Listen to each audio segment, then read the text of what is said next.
Bienvenidos todo el mundo, bienvenidos a Touré, Inteligencia Lúdica. Bueno, hoy quiero conversar acerca de cuánto ha servido o no la educación inicial por vía de dispositivos remotos, es decir, a través de pantallas. ¿Realmente sirvió o no sirvió para los niños menores de 5 años recibir educación a través de dispositivos electrónicos? ¿Es un recurso valioso para la educación de los niños de 0 a 5 años recibir clases de educación inicial a través de dispositivos electrónicos? Bueno, obviamente la respuesta para mí es no. Realmente creo que no tiene ningún sentido, ningún valor para la formación, para el crecimiento y para el desarrollo de los niños educarse o recibir instrucción por dispositivos electrónicos. Esto yo creo que a esta altura ya mucha gente lo va a tener claro. Por ahí a veces no sea tan fácil entender por qué, si uno no está formado en las áreas de la educación, de la psicomotricidad, de la pedagogía o de la psicopedagogía. Bueno, buenas tardes a todo el mundo, muchas gracias a las personas que están llegando, que se acerquen. Les pido que cuando quieran saluden, me digan si el audio se escucha bien y hagan todas las preguntas pertinentes, también que se presenten y me digan de qué país o de qué región son. Bueno, vamos a pensar un poco entonces por qué, voy a empezar a hablarles de por qué no tiene sentido la educación a través de dispositivos electrónicos, o sea, y qué era lo que realmente necesitaban los chicos. Bueno, cuando hablamos de niños de 0 a 5 años principalmente, vamos a notar que la mayoría de los aprendizajes, de las experiencias, tienen que ver con poner el cuerpo a funcionar. Es decir, que cuando el cuerpo está en movimiento, es así como el niño va desarrollando o generando los aprendizajes significativos para su desarrollo. Entonces quiero decirte esto porque en oposición a esto los dispositivos electrónicos lo que invitan es a quedarse quieto, salvo en algunos tipos de experiencias muy particulares donde se le pide a los niños que espejen los movimientos que ven en la pantalla o que reproduzcan algo, por ejemplo, sí, de todas maneras sigue siendo reproducir elementos, meter algo dentro de un vaso o sacarlo. Los dispositivos electrónicos invitan a la quietud y esto no es bueno para el desarrollo de los niños. Vamos a decir que desarrollo es un concepto muy específico, que tiene su complejidad y que no es lo mismo que palabras que en la jerga común o en la situación de calle se las suele confundir. Entonces desarrollo, crecimiento y maduración son tres cosas diferentes y acá va a ser muy importante que las separemos. Hola Katia, ahora voy a leer tu mensaje y vamos a tomar tu caso también para conversar. Entonces, primeramente quiero decirte esto, crecimiento, desarrollo y maduración son tres cosas diferentes, ¿sí? Nosotros vamos a enfocar en el desarrollo porque implica e involucra a las otras dos partes. Cuando hablamos de crecimiento, es una modificación en la talla, ¿sí? Con el paso del tiempo, los niños van creciendo y entonces la ropa que tenían ya no les sirve y tienen que comprarse ropa nueva. Esto es producto del crecimiento. Por otro lado, la maduración es de las funciones, es de la biología del niño. Entonces, vamos a hablar de que el niño va a ir madurando, creciendo y va a ir desplegando las potencias de su organismo y va a ir complejizándose en las funciones de su organismo. Entonces, cuando una persona madura, por ejemplo, el sistema nervioso va madurando, el niño va teniendo la posibilidad de acceder a nuevas instancias de aprendizaje y de comunicación, ¿sí? Entonces, la maduración del sistema nervioso va habilitando más y más funciones. Entonces, a nosotros lo que nos interesa, dijimos, es el desarrollo. El desarrollo es este concepto complejo que tiene que ver con el crecimiento de la talla, aunque en funciones, y también tiene que ver con más elementos. Entonces, en el desarrollo, además de talla y además de maduración, están, por ejemplo, los aspectos que se tienen que ir desarrollando, que van a ir madurando. Entonces ahí vamos a hablar de la instalación de las estructuras psíquicas, cómo se va a ir conformando una persona saludable en términos psíquicos. Y esto es importante porque hay ventanas que vamos a ir viendo con el paso de los años. Hay una, por ejemplo, muy importante a la salida de la adolescencia, donde las enfermedades psiquiátricas suelen manifestarse si es que en la primera infancia la persona no estuvo correctamente acompañada para que puedan establecerse estas estructuras psíquicas dentro de la persona. Por otro lado está, entonces dijimos, la subjetividad con todas sus estructuras. Por otro lado está la comprensión, la capacidad de comprender. Entonces, esto es muy importante en los niños de 0 a 5 años, cómo van dándose los procesos de aprendizaje y de comprensión. ¿Comprensión de qué, Manuel? De todo. Desde que el fuego quema, hasta el lenguaje y la expresión, la capacidad de comprender los gestos de otras personas, todo este lenguaje no verbal o preverbal.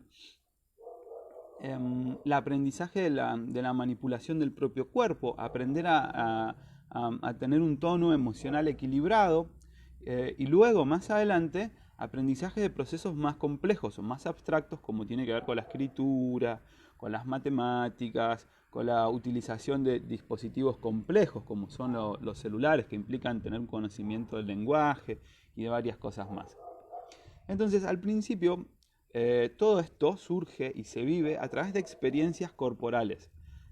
Y esto, despacito, ese cúmulo de experiencias corporales, le va a ir permitiendo a la persona empezar a hacer un registro del mundo externo y aprender a diferenciar personas, objetos, situaciones, empezar a comprender el lenguaje, aprender a dominar su cuerpo, poder relacionarse.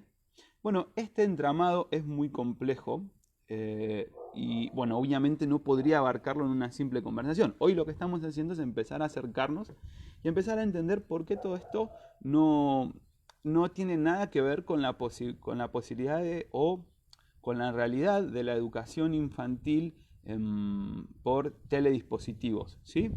Entonces, para que un niño pueda empezar a percibir su cuerpo y pueda empezar a tomar un registro de sí y entender que hay un otro y que tiene otro cuerpo y que es separado, diferente y que las estructuras psíquicas del niño se vayan estableciendo bien, es importante, por ejemplo, jugar, es importante, por ejemplo, disfrazarse, es importante, por ejemplo, trepar o correr.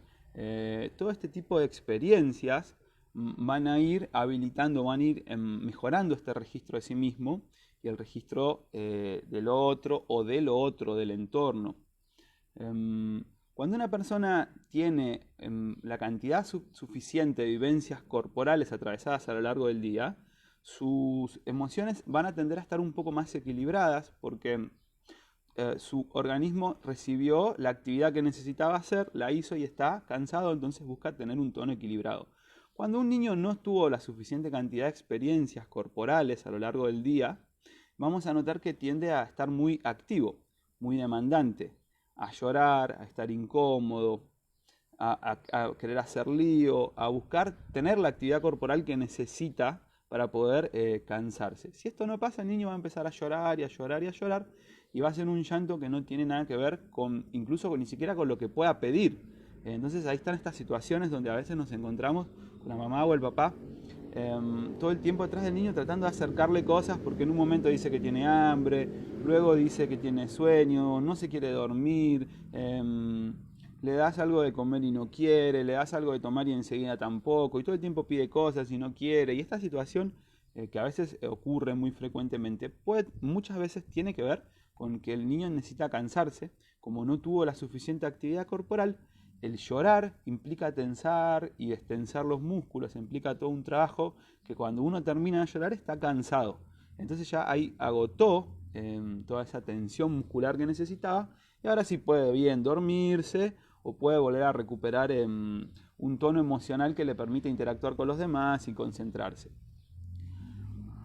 Ahora, en oposición a esto, lo que nosotros vemos con los dispositivos electrónicos es que de un lado del dispositivo está un docente, muchas veces trabajando con un celular o en el mejor de los casos con una PC de escritorio, con un monitor estándar, y ahí mismo esa persona tiene que relacionarse con unos entre 8, 10, 12 o 15 o 20 niños.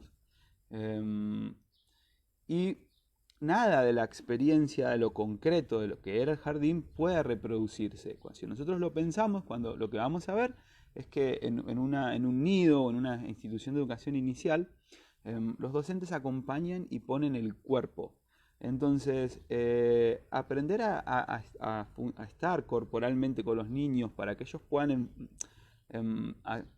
enfocarse y procesar y conectar con procesos de aprendizaje, no es algo que se pueda hacer sin la presencia de los adultos, ¿sí? Entonces, si vos que estás con tu bebé o con tu hijo o con tu hija frente al dispositivo electrónico, es imposible que lo dejes solo. O sea, digo, de todos modos vos tenés que estar para que alguien ya no tenga esta compleja experiencia de tener una voz, un cuerpo y enfocarse en los materiales. Imaginemos que vamos a jugar a hacer garabatos sobre una hoja porque vamos a estar como parte de los aprendizajes. Hay que aprender a coordinar los miembros superiores, la coordinación de los ojos con la mano, con los bordes de la hoja. Bueno, toda esta complejidad de la experiencia se trunca si además de todo eso el niño tiene que estar mirando a una pantallita donde por momentos le hablan, por momentos no, si la seño o habla no puedo saber si es para mí o es para otro, mamá o papá o el abuelo, la abuela o los hermanos o la señora que me cuida tiene que estar ahí conmigo. Toda la experiencia es compleja, es muy fácil desengancharse, es muy fácil no entender, es muy fácil empezar a frustrarse y es muy fácil que la experiencia quede despersonalizada. Es decir, estamos todos ahí atravesando ese momento muy frustrante, muy angustiante. Me ha pasado ver a las docentes tratando de que de golpe aparece una cara, luego se va y viene otra cara de otro alumno y todo el tiempo están pasando y es muy difícil. Entonces, ya podemos darnos cuenta que no es el jardín, en la instrucción inicial de modo virtual un buen recurso para que los niños atraviesen las experiencias que tengan que tener. Voy a leer ahora sí algo de los mensajes. Ludmila dice gracias. Katia Ramos dice hola, gracias por compartir este tema. Mi pequeño tiene 4 años y no soporta más de 5 minutos de los talleres virtuales. Tomaremos un año sabático para que regrese al ciclo en inicial. ¿Qué te parece nuestra decisión? Katia, me parece excelente porque realmente reducir el tiempo que no sirve te permite usar ese tiempo de un modo, una experiencia valiosa. Entonces, parte realmente de este video, que hoy es una nueva tanda, tiene que ver con proponer un acompañamiento a los padres en este proceso, ¿sí? Entonces, ya que no pueden ir los niños a los jardines de infantes o a los nidos, como dicen en otros países, bueno, pero yo soy por ahí diseñadora o tengo un comercio o me dedico a las tareas de la casa, pero la verdad es que yo no sé qué es lo que tengo que hacer a ciencia cierta. Intuitivamente funciono bien con mis hijos, pero ¿qué hago, Manuel? Bueno, para todo esto es la propuesta de tener espacios de trabajo individualizados, ¿sí? Con los padres, con clases que se graban, que quedan a disposición de los papás para volver a verlas en YouTube, donde vamos conversando y ordenando todo esto, ¿sí? Ustedes van a encontrar en el canal mío, en Touré Inteligencia Lúdica, en el apartado de videos, de acá mismo en la plataforma esta que es Facebook, y si no también en la página de YouTube, un montón de videos donde yo voy explicando y hablando acerca de cómo organizar la experiencia del juego corporal. Cuándo sí, cuándo no, cómo estimular el lenguaje, qué es esperable y qué no, según qué edad. Cómo es, por ejemplo, o qué pasa con las emociones, cómo está esta regulación emocional, cómo hay que ir haciendo, cómo es que se da. Y toda esta información está ahí para superar la instancia intuitiva, ¿sí? Muchas veces la gente funciona Los modos de aprendizaje son muchos y todos tenemos distintas formas de aprender, de encarar un proceso de aprendizaje. Entonces hay personas que ven los materiales o ven la experiencia a aprender y enseguida meten manos y ya empiezan a trabajar y van sacando experiencia, van haciendo conocimiento de su experiencia. Otras personas necesitan oír, recibir explicaciones y luego, una vez que tienen un marco de comprensión armado, pueden empezar a operar. Hay gente que es secuencial, que dicen, bueno, ¿cuál es la primera tarea que tengo que hacer? Esta, listo, voy, hago esto y cuando lo termino te pregunto, busco. Estas personas dicen, bueno, pero espera, ¿hacia dónde vamos? Explícame todo entero, entonces yo después puedo empezar viendo parte por parte. Bueno, así como los niños tienen particularidades en su espacio, en sus modos de aprender y tienen necesidades específicas de cosas que aprender en cada uno de los años de su vida o de los momentos de su vida, los adultos que estamos al cuidado de niños, bien seamos en carácter de padres, en carácter de tíos, de abuelos o de educadores o de terapeutas, necesitamos también tener marcos de conceptos, marcos intelectuales que nos permitan entender qué es lo que estamos haciendo, ¿sí? Entonces, para todo esto son los videos que vos vas a encontrar en la página, en la plataforma, y para eso también existe la posibilidad de que nos pongamos en contacto de modo privado para tener algunas clases o espacios de acompañamiento y de formación a los padres para atravesar este año. Me parece una excelente idea, Katy, si vos decidís sacar a tus hijos, a tu bebé o a tu niño o a tu niña de frente a la pantalla, porque realmente no le va a servir para nada. O sea, ni siquiera es bueno para la salud visual de los niños, mucho menos es bueno para la salud psíquica de los niños, ni para su desarrollo cognitivo, ni corporal, ni emocional.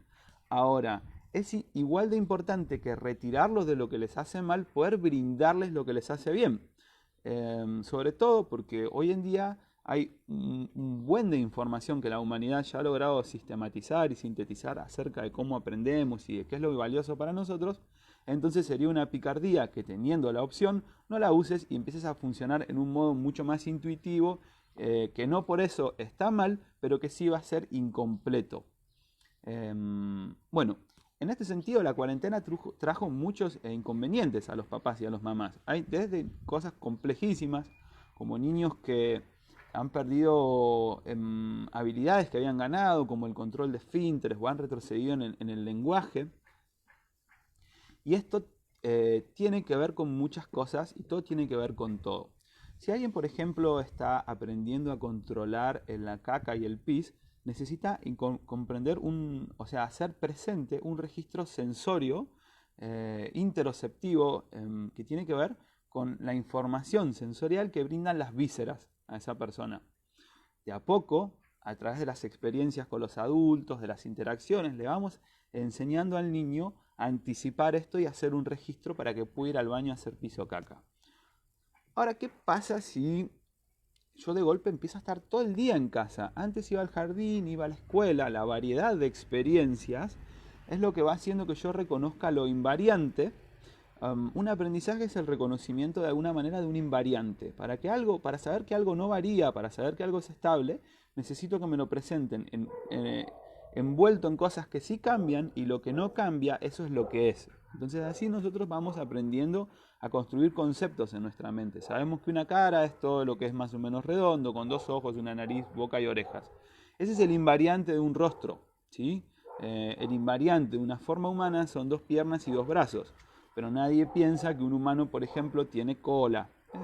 Lo mismo que una silla, es un concepto que tiene que ver con patas, con una función de sentarse, y suele tener ciertos modelos, ciertas partes de su concepto que son invariantes, como las patas, el respaldar para la espalda, si no ya sería un banco, y eventualmente puede tener para sostener o no los brazos. Entonces ahí vamos viendo que el invariante es lo que realmente es lo que son los conceptos. Los conceptos son invariantes, y en el proceso de aprender nosotros reconocemos y recordamos invariantes.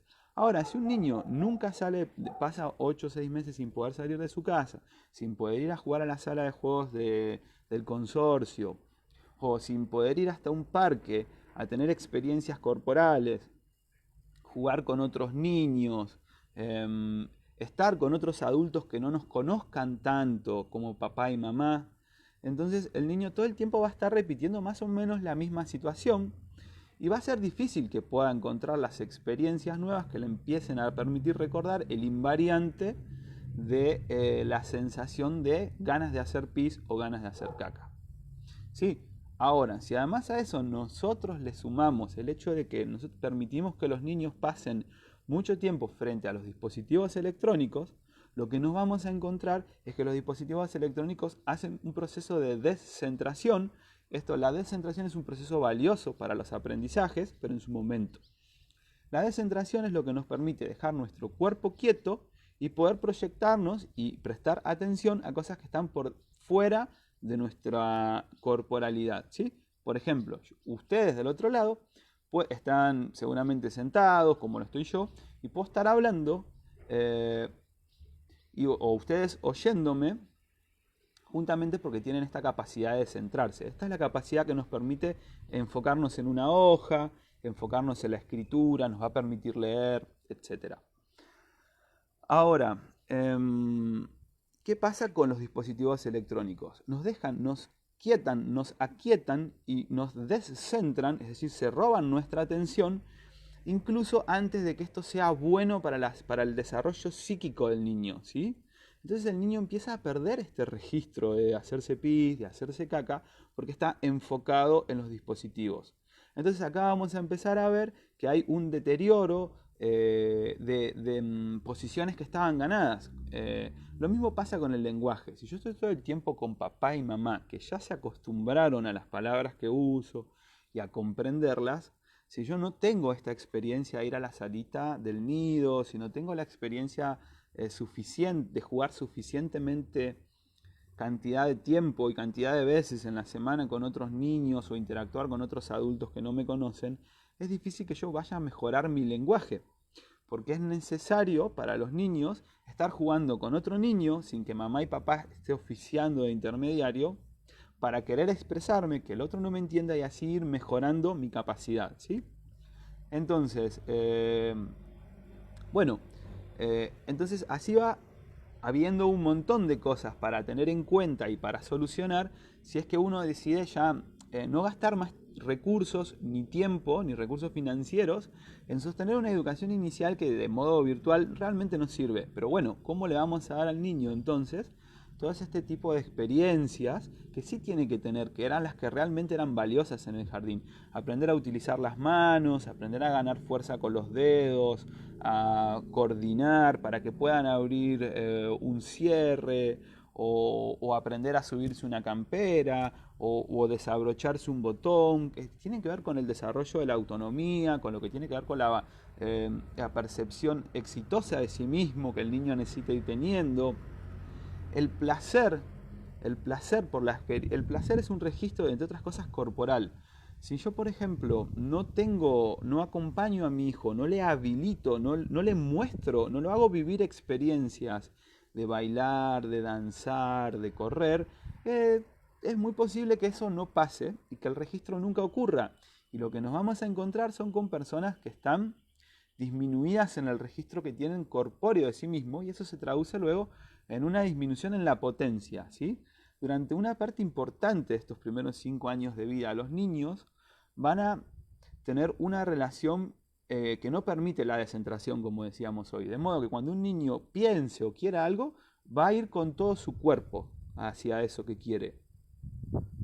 Y luego de a poco va a ir teniendo esta experiencia de aprender primero a interactuar con el otro, luego a hacer cosas más allá de mi cuerpo, pero todo este proceso que es complejo necesita de adultos que vayan mirando, que vayan brindando, acercando experiencias, invitando.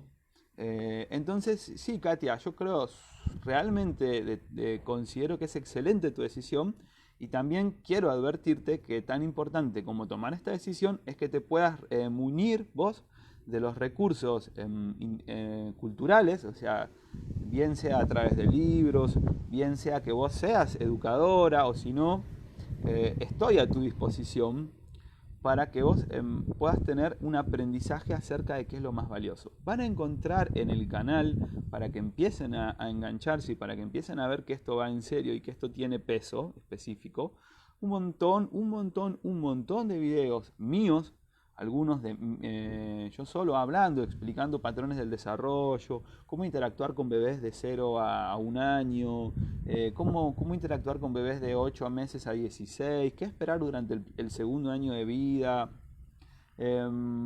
cómo ordenar el juego corporal, qué pasa si tengo más de un hijo, a qué deben jugar los niños de 6, 7, 8 años, cuándo vale la pena y es valioso y es importante traer los juegos de mesa y cuándo realmente si yo pongo un juego de mesa el nene va a perder las fichas o va a romper las tarjetas porque está practicando y aprendiendo a hacer fuerza con la mano.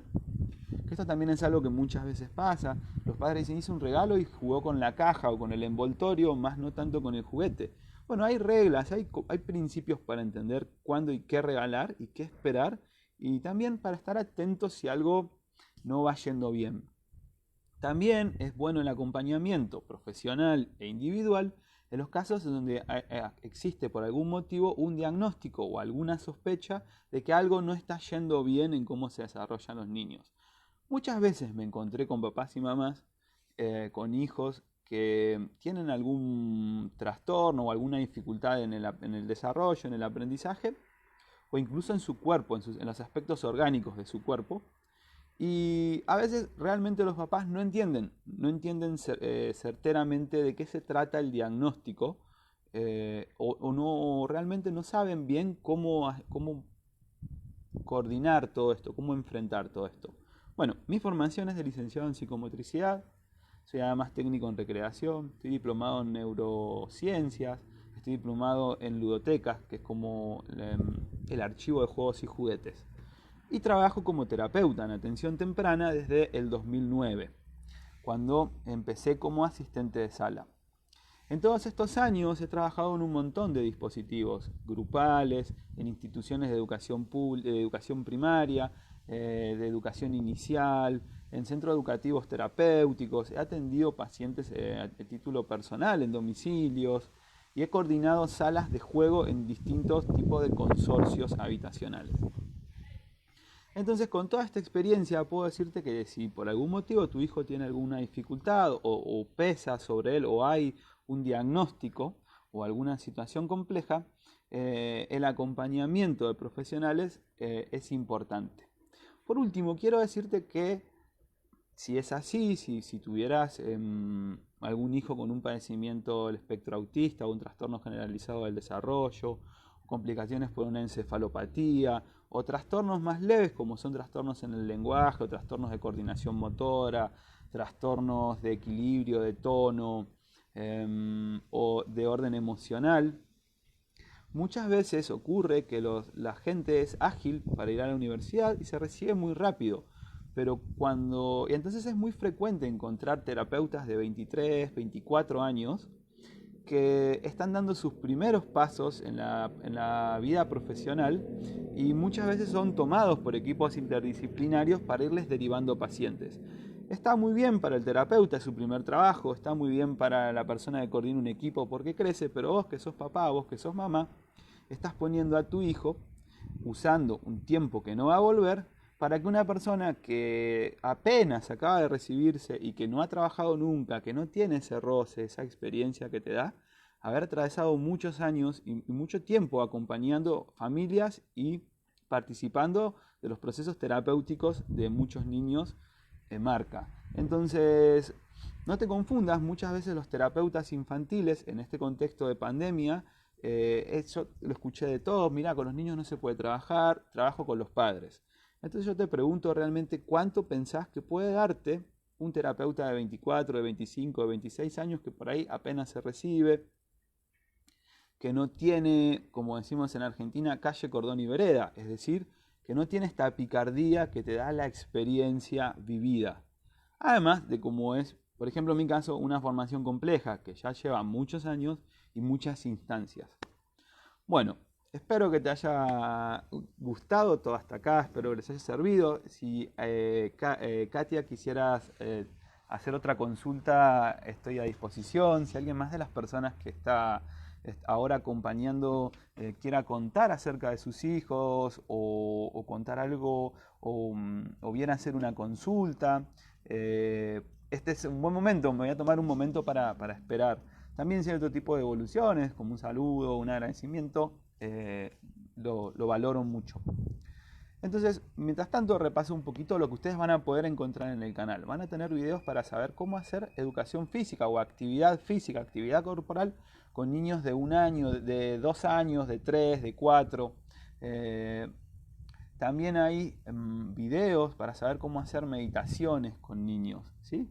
Porque esto es bastante bueno. Van a encontrar también una entrevista muy interesante con un médico cardiólogo que nos enseñó cómo se transmite el mindfulness en niños, ¿sí?